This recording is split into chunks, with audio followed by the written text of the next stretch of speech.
सर्वेपि सुखिनः सन्तु। नमस्कार।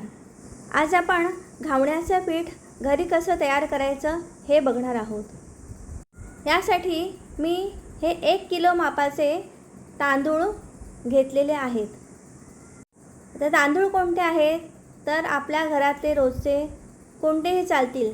जाडे तांदूळ, बारीक तांदूळ, जुने तांदूळ, नवे तांदूळ किंवा रेशनचेही चालतील।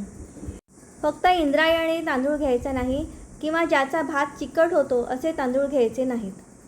हे 1 किलो तांदूळ वाटीने मोजले, ही जी आपली रोजची आमटी वरणाची वाटी असते त्याने 6 वाट्या अशा भरतील इतपत तांदूळ आहेत। तर हे तांदूळ पाण्याने स्वच्छ चोळून धुवायचे, जसे मी धुवून दाखवत आहे तसे। आणि किती वेळा तर 2 ते 3 त्याच्यापेक्षा जास्त वेळा, जर तांदूळ खराब असतील तर जास्त वेळा पाण्याने धुतले तरी चालतील। या पद्धतीने 3-4 वेळा पाणी ओतून टाकायचं आणि व्यवस्थित तांदूळ स्वच्छ धुवून घ्यायचे आहेत। तांदूळ धुवायला रोवळी उत्तम, पण आता रोवळी मिळत नाही म्हणून पातेला धुतली। आणि ही आता जाळी घेतली आहे, याच्यात हे तांदूळ निथळवण्यासाठी संपूर्ण टाकलेले आहे। असे हे तांदूळ ह्या जाळीमध्ये व्यवस्थित निथळवायचे, पाण्याचा अंश ठेवायचा नाही। खाली भांडं ठेवलं त्यात पाणी सगळं पडून जातं।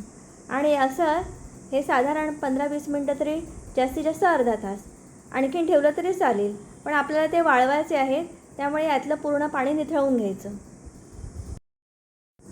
तर पाणी निथळून झालं की तांदूळ हे सुकायला ठेवायचे। इथे मी एक चटई अंथरली आहे, त्याच्यावरती एक स्वच्छ पांढरं शुभ्र कापड अंथरलेलं आहे आणि हे सगळे तांदूळ त्याच्यावरती पसरवलेले आहेत। हे तांदूळ उन्हामध्ये बाहेर अजिबात सुकवायचे नाहीत, घरातच अगदी पंखा लावायची सुद्धा गरज नाही, असेच रूम टेम्परेचरला सुकवायचे आहेत। तांदूळ हे बऱ्यापैकी सुकलेले आहेत। आता मी हे काढून घेते।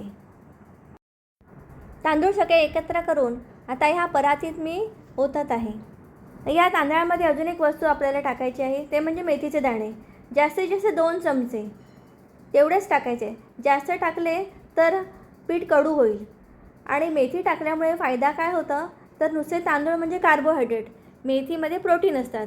एकतर त्याचे जीवनसत्व वाढतातच, पण त्याच्यासोबत एक चवीला घावणा सुंदर लागतो आणि त्याचबरोबर घावणा पौष्टिक होतो।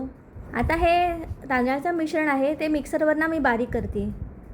हे बारीक पीठ किती करायचं आहे, तांदळाच्या भाकरी इतपत बारीक नाही करायचं, त्याच्यापेक्षा सरसरीत पीठ काढायचं आणि रव्यापेक्षा पण बारीक हवं, असं मध्यम पीठ हे हवं आहे। हे तांदूळाचं पीठ चक्कीवरून काढून आणलं तरी चालतं, फक्त त्यावेळी सांगायचं की घावण्यासाठी पीठ हवं आहे, सरसरीत काढायला सांगायचं, त्यामुळे ते सरसरीत पीठ बरोबर काढून देतात। अशा पद्धतीने आपण घावण्याचे पीठ घरी तयार करून ठेवू शकतो। जेव्हा घावणे करायचे तेव्हा आपण कधीही वापरू शकतो।